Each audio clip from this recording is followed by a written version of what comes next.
পরম আকাঙ্ক্ষিত রমণীর দর্শনে এক নিমিষেই বুকের ভেতরে বয়ে চলা কাল বৈশাখীর তাণ্ডব শিথিল হয়। বেপরোয়াভাবে তীব্র গতিতে চলা হৃদযন্ত্রটার ছটফট অস্থিরতা নিয়ে আসে। সেখানে শীতল বর্ষণ নামে। ঝমঝমিয়ে অঝরে বর্ষণ যেমন প্রকৃতিকে ঠান্ডা শীতল করে, অমনি তনুজার সংস্পর্শে ইভানের পুরো পৃথিবী শীতলতায় ছেয়ে যায়। ওদিকে অনাকাঙ্ক্ষিতভাবে আচমকা ইভানের দর্শনে স্পর্শে তনুজা স্তব্ধ বিমূঢ় হয়। খানিকক্ষণ আগেও ইভানের মনে হচ্ছিল, এই রঙিন পৃথিবীতে চারিপাশে হাজারো লোকজনের ভিড়ে সবই আছে, তবুও যেন কিছুই নেই। মুহূর্তেই সেই শূন্য স্থান পূর্ণ হয়। সাথে এক সমুদ্র প্রশান্তি পায় হৃদয়। ইভানের দৃঢ় আলিঙ্গনে তনুজার বুকের দুরুদুরু কম্পনের মাত্রা বাড়ছে, সাথে তনুজার ভাবনার নদী নিরবধি ছুটছে। হঠাৎ এখানে ইভান, কিভাবে? অবাক বনে যায় মেয়েটা। তনুজা ধীরে ধীরে বুক থেকে মাথাটা উঁচিয়ে তিরতিরিয়ে কাঁপা কাঁপা পল্লব তুলে ইভানের শ্যামসুন্দর মুখের দিকে তাকায়। ইভানের নিটোল চাহনি নিবন্ধ হয় মায়াবী বদনখানায়। দুজনের দিকে নির্নিমেষ নিষ্পলক চাউনিতে কিছুপল চেয়ে রয়। দুদিন দেখা নেই, নেই কোনো যোগাযোগ। এই 2 দিনকে ইভানের কাছে সপ্তাহ নয়, মাস নয়, বছর থেকেছে। সদ্য প্রস্ফুটিত গোলাপের ন্যায় তনুজার কোমল স্নিগ্ধ পবিত্র মুখশ্রী ছুঁয়ে দিতে ইচ্ছে করছে ইভানের। কাল স্থান পরখ না করেই আচমকা মনের ইচ্ছেকে প্রায়োরিটি দেয়।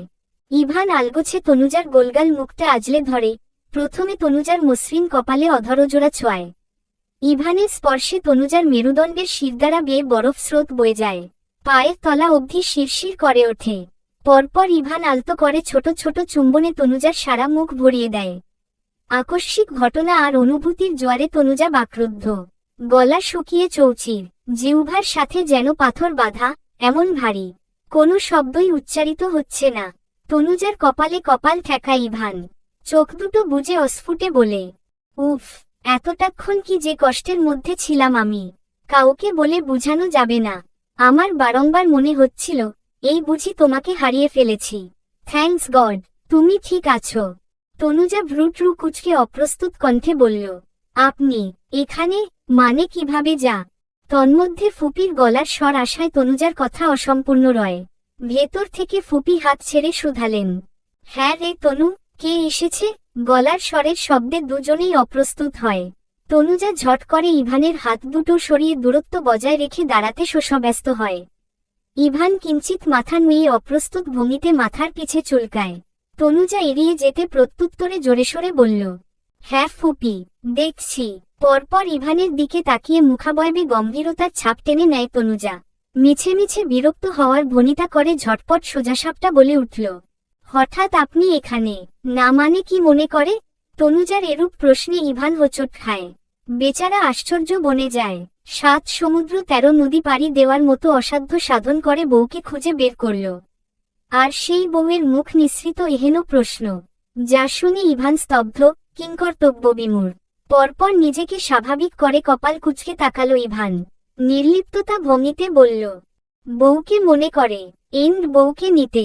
ভেতরে ভেতরে অপ্রস্তুত আর অস্বস্তিতে ঠাসা তনুজা উপরে শক্ত আবরণ ধারণ করে রাখল। চোখে মুখে কৃত্রিম রাগ ফুটিয়ে আওড়াল, আমি সিরিয়াসলি বলছি, মোটেই আপনার সাথে মজা করছি না। আপনি ফুপির বাসার অ্যাড্রেস কিভাবে পেলেন? আর আমি যে এখানে জানলেনই বা কিভাবে? স্ট্রেঞ্জ। তোমার সাথে মজা করার প্রশ্নই আসে না। আমি তো সিরিয়াসলি বলছি। তার আগে তুমি আমাকে বলো, তুমি তোমার দাদু বাসায় না গিয়ে এখানে? তনুজা ছোট করে জবাবে বলে, এমনি। ইভান কাঁধ ঝাঁকিয়ে বলল, ওকে, ব্যাপার না। 2 সেকেন্ড থেমে কিছু ভেবে ফের বলল, তুমি কি ভেতরে যেতে বলবে না? এখানেই দাঁড় করিয়ে রাখবে। আর যদি 5 মিনিটের মধ্যেই রেডি হও, তাহলে ভেতরে না ঢোকাই বেটার। আমি বাইরেই ওয়েট করছি, তুমি রেডি হয়ে আসো। কেমন? তনুজা কপাল গুটিয়ে ঝড়ো বেগে প্রশ্ন ছুড়ে, রেডি হব মানে? কোথায় যাব? বাড়ি যাবে। নাকমুখ কুঁচকে তনুজা বলল, হ্যাঁ বাড়ি যাব, আগামীকাল। তবে আপনার সাথে নয়, আমি একাই পারবো। আগামীকাল দাদু বাড়িতে যাব, দাদির কাছে। ইভান কিছু বলবে এমন সময় পায়ের শব্দ সাথে গলার স্বর আসলো, তনু বাইরে কি করছিস তুই? কার সাথে কথা বলছিস? তনুজা ফোঁস করে নিঃশ্বাস ফেলল। ইভানের দিকে তাকিয়ে অগত্যা তনুজা বলল, ভেতরে আসুন। আর শুনুন, আমি কোথাও যাচ্ছি না। এখান থেকে সোজা দাদির কাছে যাব। বেশ কিছুদিন সেখানে থাকব। ইভান ঢের আন্দাজ করল, বউ বেজায় চটে আছে। তার অভিমানের পাল্লা ভারী, সহজেই মন গলবে না। জোর না করে বুদ্ধি দিয়ে কৌশলে কিছু বলে কয় শক্ত পাথরে মনটা নরম করতে হবে। এর মধ্যে প্রৌঢ়া মহিলাটি এগিয়ে আসতে ইভান লম্বা করে সালাম দেয়। শাহনাজ বেগমের কপালে রেখার উদয় হয়। তনুজা মুখটা অন্ধকার করেই ইভানকে ফুপির সাথে পরিচয় করিয়ে দেয়। শাহনাজ বেগম জামাইকে কোথায় বসতে দিবেন, কি সামনে দিবেন, কিভাবে জামাই আপ্যায়ন করবেন, তাই নিয়ে মহাব্যস্ত হয়ে পড়লেন। বসার ঘরে যেতেই অমায়িক আদুরে গলায় ইভানকে বললেন, বাবা বসো। তোমাদের বাসার সবাই কেমন আছে? ইভান স্মিত হেসে নিচু স্বরে বলল, সবাই ভালো আছে। শাহনাজ অমায়িক হেসে বললেন, তোমার ফুপা এখনো অফিস থেকে ফেরেনি, চলে আসবে এক্ষুনি।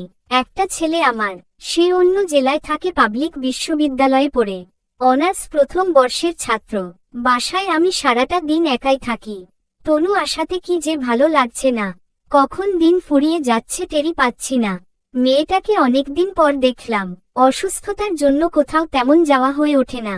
আরও কিছু কথাবার্তা শেষে শাহনাজ হাস্যোজ্জ্বল মুখে অমায়িক কণ্ঠে বললেন, তোমরা কথাবার্তা বলো, আমি নাচা নাস্তা পাঠিয়ে দিচ্ছি, তারপর ডিনার রেডি করছি। অতঃপর তনুজার দিকে তাকিয়ে ফের বললেন, তুমি আসবে তনু, আগে থেকে আমাকে জানাবে না? হ্যাঁ রে তনু, তোর কোনো কাণ্ডজ্ঞান নেই, আমাকে অন্তত একবার বলবি না? তনুজা গুটিসুটি মেরে একপাশে দাঁড়িয়েছিল, ফুপির কথায় ভ্যাবাচাকা খায়, নড়েচড়ে দাঁড়ায়। ইভান আসবে সে নিজেই তো জানত না, তা জানাবে কি করে? তনুজা মুখ খুলবে তার আগেই ইভান নম্র স্বরে বলল, ফুপি আপনি ব্যস্ত হবেন না প্লিজ, আর এখন কিছুই করবেন না, এমনিতেই রাত হয়েছে, আমাদের ফিরতে হবে। শাহনাজ হৈ হৈ করে উঠলেন, এমা সে কি ফিরবে মানে? মাত্র আসলে আর এখনই যাওয়ার কথা বলছো, তাই হয় নাকি? আজ রাতটা তো অন্তত থাকতে হবে। ইভান ভদ্রচিত্তে নাকচ করে বলল, আজ নয় ফুপি, পরে অন্য কোনোদিন থাকব, আর আপনার হাতের রান্নাও খাব। শাহনাজ বেগম নাছোড়বান্দা, সে কোনোমতেই রাজি হলেন না। একমাত্র ভাইঝি জামাই, প্রথম আসছে, এভাবে যেতে দেওয়া যায়? শাহনাজ কিচেনের দিকে পা বাড়ান। তনুজা পায়ের নখ দিয়ে ফ্লোর খুঁড়ছে। ইভান চোখ তুলে তনুজার দিকে চেয়ে প্রশ্ন করল, তোমার সেলফোনের সুইচ অফ কেন?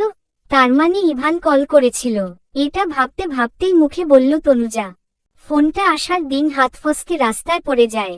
পিচের রাস্তায় পড়ার সাথে সাথে ডিসপ্লে খুব বাজে ভাবে ফেটে যায়। তারপর থেকে ফোন ওপেন হচ্ছে না। ওহ, এখানে আসছো ভালো কথা, তবে তোমার দাদিকে জানাতে পারতে অন্তত। বয়স্ক মানুষ, তোমার ফোন বন্ধ পেয়ে তারপর তোমার বাড়িতে যাওয়ার কথা ছিল, যাওনি শুনে উনি তো ভীষণ চিন্তায় পড়ে গিয়েছেন। পকেট থেকে ফোন বের করে পিন বসিয়ে আনলক করে তনুজার দিকে বাড়িয়ে আদেশের সুরে বলল, নাও ফোন দিয়ে কথা বলো, উনি চিন্তায় আছেন। তনুজা ফোনটা হাতে তুলতে তুলতে বলল, আমি দাদির কাছে যাওয়ার কথা বললেও দাদিকে ফোনে জানাইনি। দাদি জানত না আমার যাওয়ার কথা। এই রোড দিয়ে গাড়ি করে যাওয়ার সময় গ্রোসারি শপের সামনে ফুপিকে দেখে ড্রাইভারকে থামাতে বলি। অনেকদিন পর ফুপিকে দেখে গাড়ি থেকে নামি। এদিকে ফুপি জোর করলেন, সেই জন্য এখানে আসা। মন মানসিকতা স্বাভাবিক না থাকায় দুদিনে কারো সঙ্গেই যোগাযোগ করেনি তনুজা। ফুপির সামনে স্বাভাবিক খোলসে থাকলেও ভিতরে নীরবে নিভৃতে অশ্রু বিসর্জন দিয়েছে। আড়ালেই রেখেছে নিজের যাতনা। কিছু মনে করে ইভান বলল, ড্রাইভার কেন তোমার সঠিক অ্যাড্রেস দেয়নি? ও মিথ্যে বলল কেন? ড্রাইভারের দোষ নেই, আমি গাড়ি থেকে নেমে বাকি পথ ফুপির সাথেই রিকশায় আসি। ড্রাইভার একা ছাড়তে চাইছিল না, বারবার বলছিল স্যার একেবারে বাসায় ড্রপ করে দিতে বলেছে। আমি উনাকে অভয় দিতে বলি, আপনার স্যার জিজ্ঞেস করলে পৌঁছে দিয়েছি বলেন। তাই হয়তো। তনুজা কিচেনে গিয়ে দেখে শাহনাজ বেগম আঁচল কোমরে গুজে ফ্রিজ খুলে গোশত বের করে ভিজিয়ে রাখছেন। তনুজাকে দেখেই একগাল হেসে ওর হাতে ফলমূল মিষ্টান্ন খাবার ধরিয়ে ইভানের সামনে দিতে বলে। তনুজা আলতো পায়ে হেঁটে বসার ঘরে আসতেই আর চোখে ইভানের দিকে চায়। ইভান বসে উসখুস করছিল আর তনুজাকে কনভিন্স করার উপায় খুঁজছিল। তনুজা হাতের ট্রে শব্দ করে টেবিলে নামায়। সম্বিত ফিরে পেয়ে ইভান তনুজার দিকে চায়। তনুজা রোবটের মতন বলল, আপনার নাস্তা। আর কথা না বলে পা চালিয়ে প্রস্থান করতে নেয় তনুজা। দু পা ফেলতেই হাতে টান পড়ল। মাথা ঘুরিয়ে দেখে ইভান হাতের কবজি ধরে। পরপর দু কদম এগিয়ে আসে ইভান।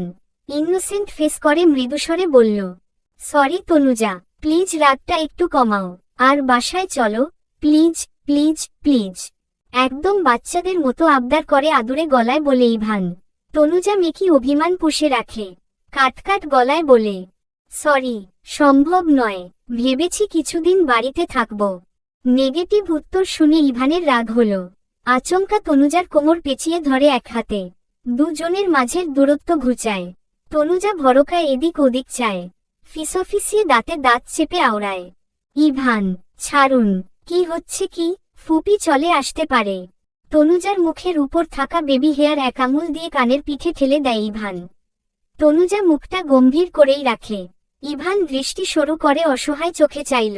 অপরাধ বোধে জর্জরিত হয়ে নিম্নস্বরে বলল, sorry my love, pardon me, please আর রাগ করে থেকো না, ফিরে চলো। তুমি ছাড়া আমি বড্ড বেশিই শূন্য। তুমিহীনা আমি ইভান মূল্যহীন।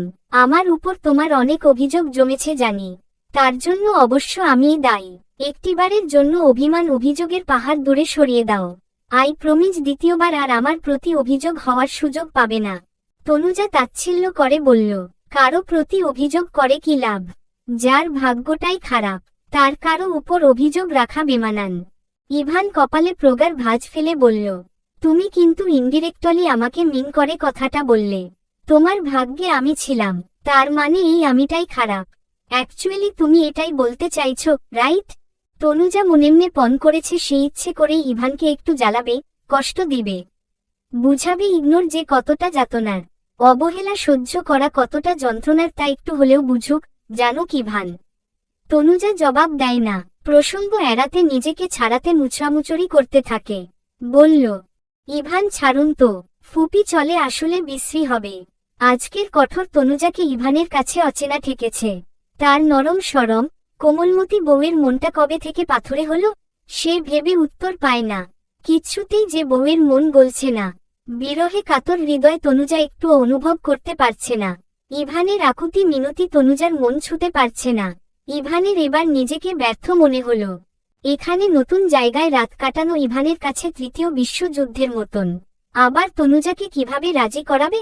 অনেকক্ষণ একা বসে বসে জল্পনা কল্পনা করে ইভান এক বুদ্ধি আটে। সেই সিদ্ধান্ত নেয় আজ না হয় বউকে বাড়ি ফেরাতে মিথ্যে বলবে। মনকে প্রবোধ দেয় ইভান হঠাৎ প্রয়োজনে মাঝে সাঝে একটু আকটু হোয়াইট লাই বলা ব্যাপার না।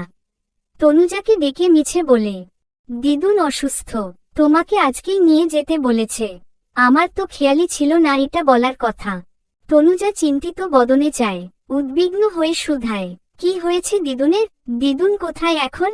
ইভান জোরতা নিয়ে বলে, বেশি কিছু নয়, বার্ধক্য তো আছেই, সাথে ডায়াবেটিস, হাই প্রেশার সবসময়কার সঙ্গী, সব সময় তো অসুস্থই থাকে।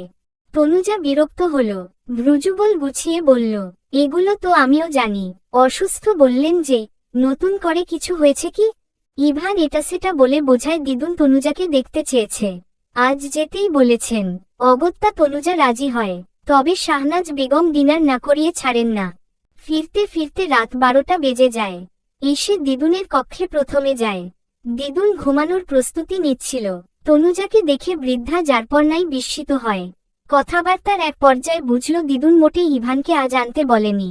উনি তো বলে ফেললেন, আজই আসলে না তো বউ, আমি তো ভেবেছিলাম যাও না অনেক দিন, তাই এবারে কটা দিন থাক, তারপর দাদুভাইকে আনতে বলবো। তবে এসেছো ভালোই করেছো। ইভান তো এটা শুনে খালি গলায় বেশম খায়, খুব খুব করে কেসে ওঠে। তনুজা বৃদ্ধার অলক্ষ্যে ইভানের দিকে বিস্ময় ঠাসা বড় বড় নেত্রে চায়। শাড়ির আঁচল কোমরে গুজে তনুজা বিছানা ঝাড়ছে। দুদিনেই রুমের কি হাল হয়েছে। বালিশ এলোমেলো, কমফোর্টার দিনে আর ভাঁজ হয়নি। সোফায় টি শার্ট প্যান্ট ছড়িয়ে ছিটিয়ে আছে। আহা, দুটো দিনেই রুমটার কি অগোছালো বেহাল দশা। ইভান ফ্রেশ হয়ে ওয়াশরুম থেকে বেরোয়। টাওয়েল দিয়ে মুখ মুছতে মুছতে তনুজাকে পরখ করে। মনে মনে ভাবে, বউ রুমের এলোমেলো দশা দেখল। রুমের প্রাণহীন জড়বস্তু গুছাতে ব্যস্ত হয়ে পড়ল। অথচ রুমের অনুভূতি সম্পন্ন, রুমের মালিকের এলোমেলো দশা তার মনের দরজায় করা নাড়ল না। একটু হৃদয় সাড়া দিল না। তাকে নিয়ে ব্যস্ত হওয়া তো দূর, এতটুকু সহানুভূতি প্রকাশ করল না। বিছানা গুছিয়ে বিছানার মাঝখানে বড় কোলবালিশটা রাখে তনুজা। এটা দেখে ইভানের হার্ট ফেল করার জোগাড় হয়। চক্ষু তারা বিস্ময় কোটর থেকে বেরোনোর জো। ইভান দফায় দফায় বিস্মিত হয়ে ফ্যালফ্যাল করে তাকায়। কণ্ঠে তীব্র অসহায়ত্ব ঢেলে শুধিয়ে বলল, মাঝখানে চীনের মহাপ্রাচীর দেওয়া খুব কি জরুরি ছিল? তনুজা ঘাড় ঘুরিয়ে চাইল, উত্তর দেওয়ার প্রয়োজন বোধ করল না। ইভান হাতের টাওয়েল সোফায় ছুঁড়ে ধপাস করে বিছানার একপাশে বসল। দুই হাতের তালু ঘষে মুখটা অবলা নিরীহ বানিয়ে কণ্ঠ খাদে নামিয়ে বলল, আজকে প্রচণ্ড ঠান্ডা পড়ছে। উফ, খুব শীত করছে। তনুজা পূর্ণ দৃষ্টিতে ইভানের দিকে তাকায়। তোত্তারা উত্তর দেয়, শীত করছে, হিটার অন করে দিন। বিড়বিড় করে বলে ইভান, বউ থাকতে হিটার, এটা মোটেই শোভনীয় নয়। তনুজা ডান ভ্রু উঁচিয়ে ইশারায় বোঝায়। কিছু বললেন? ইভান তড়িৎ দুদিকে ঘাড় নাড়াল। অতঃপর মৃদু আওয়াজে বলল, এই শীতের জন্য মহাপ্রাচীরটা কি সরানো যায় না? এই অধমের উপর ম্যাডামের কি একটু দয়া মায়া হয় না? আমার জন্য না হলেও শীতের জন্য কনসিডার ক। ইভানের কথায় ব্যাঘাত ঘটিয়ে তনুজা ঠোঁট উল্টে বলল, কেউ একজন বলেছিল আমাকে আমার মতো থাকতে দাও। আমার মনে হয় তার এই কথাটা আমার অক্ষরে অক্ষরে পালন করা উচিত। আমি শুধু সেটাই করার চেষ্টা করছি আর কি। তনুজা আড়ালে মুচকি হেসে কমফোর্টার গায়ে টেনে শুয়ে পড়ে। ইভান লাইট নিভিয়ে সবুজ ডিম আলো জ্বালিয়ে অলস ভঙ্গিতে বিছানায় গা এলিয়ে দেয়। পরপর মাঝে থাকা বর্ডার সরাতে কোলবালিশে হাত রাখতেই তনুজা তাকিয়ে চোখের কালোমণি ঘুরিয়ে শাসায়। ইভান তপ্ত নিঃশ্বাস ফেলে বুকের উপর দুই হাত রেখে শূন্য দৃষ্টিতে ছাদের দিকে চায়। বুক চিরে দীর্ঘশ্বাস বেরোয়। চারিদিকে কুয়াশার চাদরে মুড়ানো বসুন্ধরা। ভোরের আলো সবে ফুটছে। বাড়ির সদস্যরা এখনো তেমন কেউ রুম থেকে বেরোয়নি। কিচেনে বড় প্যানে গরম পানি টকবক করছে। তনুজা পরপর চা পাতি, চিনি, দুধ মেশাতে থাকে। এমন সময় কারো গলার এহেম এহেম শব্দে ঘাড় ঘুরিয়ে চাইতেন দুই হাত ট্রাউজারের পকেটে গুজে দরজায় এক পা ঠেস দিয়ে ইভানকে দাঁড়িয়ে দেখতে পায়। দুজনের চোখে চোখ পড়তেই ইভান বিনিময় স্মিত হাসে। প্রত্যুত্তরে একটা মিষ্টি হাসির প্রত্যাশায় ছিল ইভান। কিন্তু বিধিবাম, তনুজা মুখটা গম্ভীর করেই ঘাড় ফিরিয়ে হাতের কাজে মনোযোগ দেয়। ইভান হতাশ হয়, সন্তর্পণে এগোয়। পিছন থেকে তনুজার কোমর জড়িয়ে ধরে। আহত স্বরে বলল, ভেবেছিলাম দিনটা শুরু করব বউয়ের মিষ্টি মুখটা দেখে। Bad luck. ঘুম থেকে জেগে বউকে পাশে তো দূর রুমে অবধি পাইনি। এখন ইচ্ছেটা পূরণ করতে কিচেনে আসা। তবুও তুমি মুখটা গোমরা করেই আছো। প্লিজ মুখটা বাংলা পাঁচের মতো করে রেখো না। তোমাকে গোমরা মুখে মানায় না। তোমার মুখের একফালি হাসি আমার জন্য আকাশসম প্রশান্তি। Your smile makes me smile. Tanuja বাঁকা চোখে তাকায়। তোত্তারা জবাব দেয়, বাহবা, আমার হাসি যে ছোঁয়াছুঁয়ে রোগের মতন জানতাম না তো। আমি হাসলে সেটা বাতাসের মাধ্যমে প্রবাহিত হয়ে অন্য কেউ হাসায়। ইভান বিরক্তিতে শব্দ উচ্চারণ করে। বলে, তুমি তো দেখছি খুব আনরোমান্টিক। আমার কথার গভীরতা উপলব্ধি না করে উপহাস করছো। ইভানের ঠান্ডা হাতটা তনুজার গায়ের শাল চাদর গলিয়ে শাড়ির আঁচল ভেদ ধরে মেদহীন পেট স্পর্শ করতেই তনুজা মৃদু কেঁপে ওঠে। ঘাড় ঘুরিয়ে ইভানের দিকে বড় বড় নেত্রে চায় তনুজা। ইভান তনুজার ঘাড়ে নাক ঘষে আলতো স্বরে বলল, তোমার এই দূরত্বে আমি দুদিনেই শুকিয়ে গিয়েছি। ইতিহাস সাক্ষী ছেলেদের ভালোবাসা প্রখর। ছেলেদের ভালোবাসার গভীরতা বেশি হয় মেয়েদের তুলনায়। আমার প্রগাঢ় ভালোবাসা তোমার মনকে জয় করতে পারছে না। এটা দেখে আমি হতাশ, ভয়াবহ হতাশ হচ্ছি। তনুজা ঠোঁট উল্টে চাইল, বলল, আপনাদের ছেলেদের ভালোবাসা এত প্রখর আর গভীরতা এত বেশি যে থাকতে কদর ঠিকঠাক করেন না। না থাকলে উথলে পড়ে ভালোবাসা। তখন নিদর্শন দেখান। এই দেখুন না, ভালোবাসার অমর নিদর্শন হিসেবে সম্রাট শাহজাহান তার বেগমের সমাধির উপর তাজমহল গড়েছেন। ভালোবাসার এই নিদর্শন কিন্তু মুমতাজ দেখেননি। থেমে তনুজা ব্যঙ্গ করে বলল, আর ছেলেদের ভালোবাসা এত প্রগাঢ় যে রেগে যেতে এক মুহূর্তও দেরি হয় না। আর বউয়ের থেকে অন্যদের কথা তারা বেদবাক্য মনে করে। বেশি প্রায়োরিটি দেয় তৃতীয় পক্ষকে। ইভান তনুজাকে নিজের দিকে ঘুরিয়ে নেয়। তনুজার কাঁধের উপর দিয়ে দুহাত রাখে। কপালে কপাল ঠেকিয়ে শান্ত শীতল গলায় বলল, চোখ বন্ধ করে বিশ্বাস রাখতে পারো। মৃত্যুর আগ পর্যন্ত তোমার আমার মাঝে কখনো তৃতীয় ব্যক্তি আসবে না। বড় করে হামি দিতে দিতে এলোমেলো পা ফেলে ঢুলতে ঢুলতে নীতি আসতে থাকে। চোখের পাতা ভারী, টেনে তুলে টুলতে টুলতে আসছে। আর বিড়বিড় করছে, ইয়া মাবুদ, মানুষ এত সকাল সকাল ঘুম থেকে জাগে কি করে? আমি তো চোখ মেলে ঠিকঠাক চাইতেন পারছি না। ধ্যাত কেন যে স্বইচ্ছায় বিয়ে নামক প্যারা লাইফে নিলাম। বেশ বিন্দাস ছিলাম। বিবাহিত জীবনের বটাও এখন অবধি হয়নি। ওদিকে নানু আপু তো সংসারের কাজ ধরিয়ে দিলেন। গতকাল নূরজাহান নীতিকে বলেন, এখন আর বাড়ির মেহমান নও তুমি, বাড়ির ছোট বউ। বউ হিসেবে দায়দায়িত্ব থাকে। তনুজার সাথে সেও যেন হাতে হাতে কাজ করে। আগের মতো চললে হবে না। নানু আপুর হুকুম জারি হয়। বেচারি নীতি ফোনে অ্যালার্ম দিয়ে রেখেছিল। অ্যালার্ম কেটে চোখে মুখে পানির ছিটা দিয়েও চোখ থেকে ঘুম সরছে না। হঠাৎ কারো আসার শব্দে ইভানের কথা থেমে যায়। তৎক্ষণাৎ ঝট করে দূরত্ব বজায় রেখে দাঁড়ায়। পরপর দরজার দিকে চাইতেন, হাতের উল্টো পাশ দিয়ে চোখ ডলতে ডলতে নীতিকে আসতে দেখতে পায়। ইভান অপ্রস্তুত বিব্রত হয়। আগে কবে কিচেনে ঢুকেছে ইভান মনে করতে পারবে না। কাকডাকা ভরে এখন কিচেনে দেখে সবাই কি ভাববে, এই ভেবে অস্বস্তিতে গাঁট হয় ইভান। গলা খাকারি দিয়ে তনুজাকে উদ্দেশ্য করে তাগাদা দিয়ে বলল, তনুজা, আমার গ্রিন টি তাড়াতাড়ি উপরে পাঠিয়ে দিও। তনুজাও নীতিকে দেখে লজ্জায় পড়ে কোনোরকমে মাথা নাড়িয়ে হু বলে। নীতি বেচারি ঘুমে ঢুলুঢুলু। পরপর কথা শুনে দুই হাতে চোখ কোচলায়। ইভানকে দেখে একগাল হেসে বলল, গুড মর্নিং ভাইয়া। Good morning. বাড়তি বাক্য ব্যয় না করে ইভান লম্বা কদম ফেলে প্রস্থান করে। তনুজা ডানে বামে না তাকিয়ে কাপে চা ঢালতে থাকে। হঠাৎ নীতি সম্বিত ফিরে পায়। ঘুমের রেশ কেটে হুঁশে ফেরে। নীতির হঠাৎ আফসোস হয়, অবচেতনে আওড়ায়, ফাটা কপাল আমার। বান্ধবীদের বর দেখি ফেভিকলের মতো চিপকে থাকে। কোনোদিন যে ভাইয়াকে কিচেন মুখ হতে দেখিনি, আজ সেও বউয়ের পিছু পিছু। আর আমার রাগী মহারাজা এই কোল্ড ওয়েদারেও সে এক ঘরে, আমি আরেক ঘরে। এক হাত কপালে রেখে দীর্ঘশ্বাস ফেলে হা হুতাশ করে আরো বিড়বিড়ায় নীতি। ইয়া আল্লাহ, সবার বর, আর আমারটা আস্ত এক অজগর। কিছু বললেই ফোঁসফোঁস করে। চিনি ছাড়া চায়ের মতো বিবাহিত জীবন আমার। সকাল 10টার ঘর পেরিয়েছে ঘড়ির কাঁটা। দিব্য ডাইনিংয়ে বসে সবে ব্রেডে কামড় বসিয়েছে। এর মধ্যে নূরজাহানের মোটা কর্কশ স্বর আসল। সোফায় বসে ফলস নেইলগুলো ঠিক করতে ব্যস্ত নীতি। সকালে একটু কাজ করতে গিয়ে নখগুলোর বেহাল দশা হয়েছে। নূরজাহান নীতির দিকে অসন্তোষ বদনে চেয়ে হৈ হৈ করে উঠলেন। আমরা স্বামী না খাওয়া অবধি পানিটুকু মুখে দিতাম না, আর এখনকার মেয়েরা স্বামী খেলো না খেলো সেসবে কোনো বালাই নেই, কোনো দিকে নজর নেই। থাকে রূপচর্চা আর একখানা যন্ত্র পাইছে তাই নিয়ে। বিরক্তিতে জিভ দিয়ে চ শব্দ কাটে নীতি। সেই মান্ধাতার আমলের ধ্যান ধারণায় ঠাসা নানু আপু। একজন যদি বেলা 12টা অধবি ঘুম পারে, তার জন্য কি এখন না খেয়ে বসে থাকতে হবে?